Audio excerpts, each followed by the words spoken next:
o símbolo de Gêmeos? Tem essa relação com ser duplamente sanguíneo, inclusive, né? São dois riscos, né? Ou dois homens, duas crianças, para ser mais precisa, né? Que são dois risquinhos com dois tracinhos ligados. Parecido com o número 2 romano, né? Parecidíssimo com o número 2 romano. Só que a ligação, tem uma ligação total entre eles, né? O número 2 romano vai ser um tracinho e outro tracinho. Vai ter essa ligação entre eles. Então, ele é de ar, né? Ele é o primeiro signo de ar e ele é o primeiro signo mutável.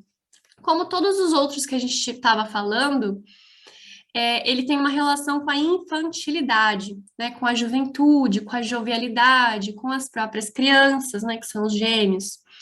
Então, por ser o primeiro ar mutável, ele vai ser o mais flexível de todos os signos.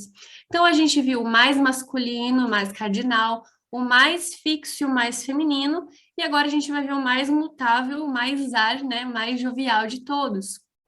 Aqui, diferente de uma juventude no sentido de nascimento e rompimento com a vida como Áries, né, ou o ápice dela, como foi para Touro, né, aqui a gente vai ter uma adaptação para a próxima estação.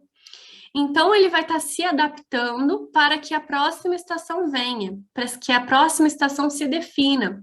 Então, por ser mutável, ele naturalmente vai ter essa relação com ambiguidade.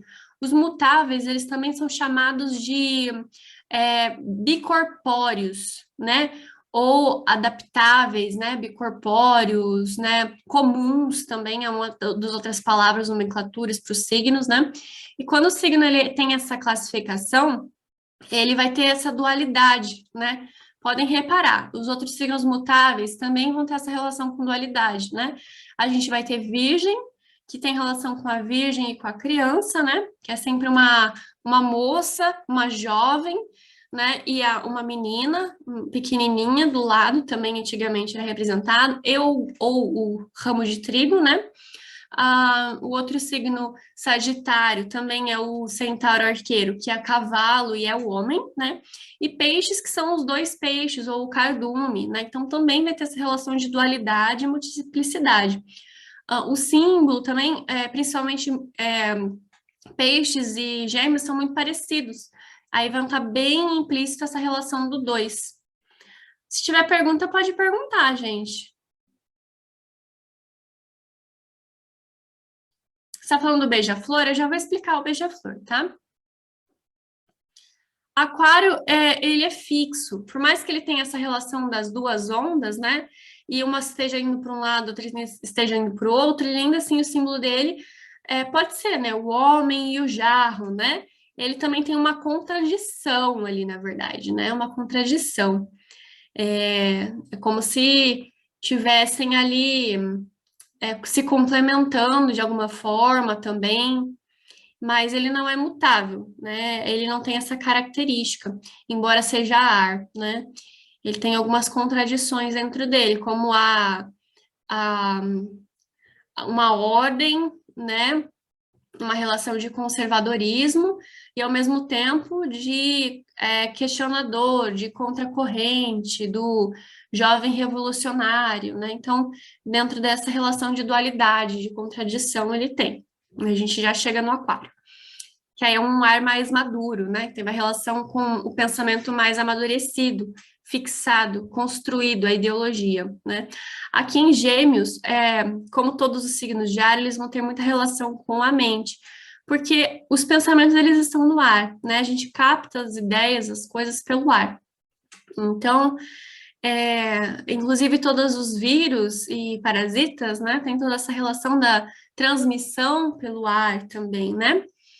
Tem muito essa expressão dessa relação de algo com ar. E o ar, ele é quente e úmido, mais úmido do que quente, tá? O calor em si, ele tem essa propriedade de separar, né, as coisas. Tanto que quando a gente vai cozinhar algo, a gente cozinha para misturar os ingredientes, né? Para que ele se dissolva, se transforme. E a gente congela para preservar o alimento, né? A gente deixa ele frio. Então, o calor, ele vai romper com algo. E a gente fala que o ar ele é mais úmido, porque a propriedade da umidade é a flexibilidade. Quando a gente tem umidade, é mais agradável, é mais fácil, é mais tranquilo, né? Quanto mais úmido, mais adaptável a gente vai ter a relação das próprias, qualquer material, né? A, a própria roupa, né? Quando a gente deixa ela muito no sol, ela acaba ficando até seca, né? E parece que ela não vai se movimentar. E fica até difícil de passar a roupa. Tanto que quem é dona de casa sabe que se utiliza, às vezes, um borrifador ou o próprio ferro, ele vai umedecer um pouco a roupa para que se torne mais fácil passar ela, né? Então, nisso, a umidade, ela vai deixando a matéria um pouco mais flexível de ser moldada. E o ar, quando ele está no ambiente, ele preenche toda a sala, ele preenche todo o lugar, né? Não tem como você exatamente prender o ar, porque ele simplesmente está em todo lugar, né? E ele vai fazer essa relação de transmissão, né? E como a gente estava falando, dessa questão do pensamento e da fala, o som se propaga no ar, né? Primeiro ponto. E o segundo ponto, essa relação do pensamento e o movimento do ar, né? O ar, ele tem um movimento um pouco mais circular, né? Ele vai e volta, como, de fato, um furacão, né? E então os pensamentos, eles têm essa tendência de ir e voltar, vai e volta, vai e volta. E a pessoa que pensa muito, que vai ter um mental muito aflorado, vai parecer um geminiano também. Isso pode acontecer com quem tem Mercúrio em fogo, né? No signo de fogo no geral, ou Mercúrio em dignidade, como principalmente no signo de Virgem também, né? Ou angular, alguma coisa assim. Quando a pessoa alimenta muito a mente, ela vai ficar com essas mesmas habilidades que eu vou descrever de Gêmeos, tá? Lembrando também do próprio símbolo, né? Que são. O Mercúrio ele tem júbilo na casa um, tá? No ascendente, então ele também está extremamente forte, né? Porque a casa um é a que vai mais dar força para algum planeta, tá? Voltando aqui, os próprios gêmeos, as duas crianças, se a gente observa elas, né? Elas vão ter uma necessidade de se diferenciar. Os próprios irmãos, no geral, quem tem irmão sabe disso, né? Ah, nossa, meu irmão, minha irmã é super diferente de mim. Nada a ver. Eu sou conservador, ela é liberal. Ah, eu gosto de preto, ela gosta de arco-íris. Ah, eu gosto de rock, ela gosta de pagode. Tipo, totalmente nada a ver. Não nos damos bem. Já, irmão, imagina gêmeos. Gêmeos têm uma necessidade imensa de se diferenciar, porque eles já são iguais em aparência, né? Então, eles vão ter essa necessidade imensa e de serem diferentes, né? Eu conheci uns gêmeos uma vez que eram um homem e uma mulher, né? E era muito engraçado que conversei muito pouco, né? Um era professor de matemática e a outra de português, uma coisa assim. Um era humanas, outra era exatas. Mas os dois eram professores, né? E o símbolo em si, ele vai trazer essa relação muito fina, né? De tão diferença. Outra que eu ouvi falar que um aluno trouxe para mim, né? De informativo. Uma era super certinha, juíza, já estava com tudo em dia, estudos, etc. E a outra não sabia o que queria fazer da vida, estava meio em relações internacionais, né? Dois assuntos de casa 9, que são as leis, o ensino superior, né? E a própria relação de internacional, algo fora, algo cultural, casa 9, né? Então, as duas tinham isso de uma vontade de algo maior, né? De expressar, mas se diferenciavam, tinha essa dificuldade. Na constelação sistêmica, a gente também vai ter isso de alfa, beta e gama, né? Primeiro, segundo e terceiro filho, depois se repete. O alfa é naturalmente protetor e ele cuida para união familiar. Ele vai ser aquele que vai tentar consertar a família. Ele vai ver que todo mundo ali é maluco e vai tentar dar conselhos, organizar as pessoas, né? O beta é mais espivetado, mais aventureiro, né? O gama é aquele que normalmente tem uma estabilidade maior, que ele não fica com muita responsabilidade. Ele está chegando no caminho que já foi traçado. E depois isso repete. Essa ordem, ela só não é seguida quando acontece alguma perda de algum irmão, né? Ou quando um tá no lugar do outro por falta de respeito por alguma coisa, né? Aí a cada caso é um caso. Mas no geral isso acontece. E eu não sei se vocês sabem, mas também tem essa questão é, de quando nasce, quando na verdade tem na concepção, quando dois espermatozoides fecundam o mesmo óvulo ou óvulos diferentes, que a gente vai ter gêmeos univitelinos ou né, com dois óvulos assim diferentes, às vezes acontece disso acontecer, mas um consumir o outro, um não sobreviver, né? E aí, na constelação, isso aparece. Porque a pessoa, às vezes, vai ter alguma mania de comprar tudo em dobro, de parecer que tem duas pessoas vivendo dentro dela, uma muito diferente da outra, né? Ah, eu não queria. Às vezes eu queria usar sua calça, às vezes eu queria usar saia, às vezes eu tava toda dark, às vezes eu tava. Às vezes é normal a gente ter isso, né? Mas mania de comprar sempre dois, né? Duas saias iguais, duas não sei o que lá, não sei o que lá. E não é nem escassez, é simplesmente como se alguém mais estivesse ali, né? E da mesma forma, o signo de Gêmeos representa também essa relação de multiplicidade, de muitas possibilidades, né? Ele vai estar. A bipolaridade, ela também tem uma relação, a própria esquizofrenia também tem uma relação sistêmica aí, de identificação, às vezes, ou com um irmão falecido, né? Ou com algum parente, né?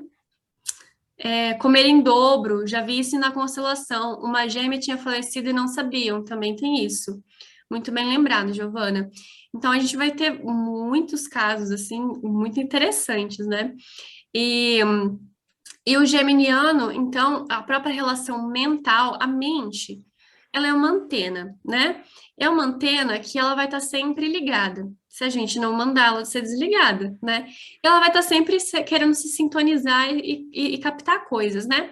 Quem nunca pensou tanto, vocês todos aqui provavelmente têm uma narrativa intelectual, no mínimo, um pouquinho, né? Para estar aqui estudando e aguentando essa falação toda teórica, massiva, né? Tem gente que não aguenta, que sai correndo. Se não for sobre o signo delas, elas não querem saber. E uma vez eu comprei o mesmo sapato, aí vai saber. E aí a gente fica pensando, e de repente a gente está pensando naquela coisa que a gente ainda tem que fazer depois, naquilo que a gente está fazendo agora, naquele estudo, daquele curso que a gente quer comprar, tem uma música de fundo tocando, e você está pensando em outro idioma, no mesmo horário, né? Tem 50 pensamentos ali na tua cabeça. E quanto mais você faz atividades mentais, mais isso vai ser aflorado. E mais a habilidade também de fazer muitas coisas ao mesmo tempo. Então, você está lá lendo um livro e ouvindo uma música, e consegue prestar atenção nas duas coisas ao mesmo tempo, né? Coloca um feijão para cozinhar enquanto tá lavando todas as coisas e conversando com não sei o quem, e ainda tá ouvindo um audiobook, entendeu? Muita coisa ao mesmo tempo, né? Eu, quando estava numa relação mental muito, muito forte, eu conseguia, de fato, ouvir três conversas ao mesmo tempo, prestar atenção e interagir em todas. Hoje em dia, eu não me permito mais fazer isso, né? Porque essa relação da mente, quanto mais a gente alimenta ela faz coisas incríveis, faz, mas também fica um pouco mais difícil da gente controlar ela, da gente colocar um pouco de limite, porque ela vai acabar querendo ser alimentada e devorando a gente, né?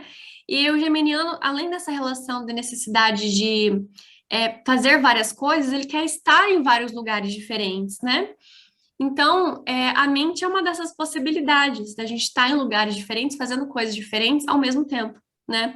Então, enquanto o Ares vai ter essa relação tão forte do agora e do momento, e que Touro conserva e preserva essa relação do tempo certo das coisas, do momento, Gêmeos vai tentar quebrar isso para trazer essa multiplicidade toda para dentro dele, né?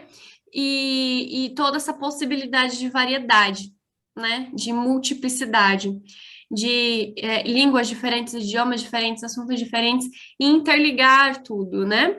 É, toda essa possibilidade aí de milhares e multiplicidade de várias e milhares de coisas, né? Ai, deixa eu acompanhar um pouquinho o chat aqui. Minha mente é desse jeito, várias coisas ao mesmo tempo. Eu assisto aula do Gugu e faço trabalho de faculdade. É assim mesmo, eu também, Maria kkkk, assim. Então é muita coisa, né? E aí a gente fica com mais dificuldade para dormir, mais dificuldade para prestar atenção numa coisa só, para absorver um conteúdo com bastante qualidade, para às vezes até ter insights, né, de alguma coisa importante e vigiar os nossos pensamentos, né? Vigiar as nossas escolhas e nossas atitudes. Então, uma das coisas que me fez acelerar foi trazer essa consciência dessa necessidade de parar. Principalmente porque a mente ela vai produzir mais energia, porque ela quer ser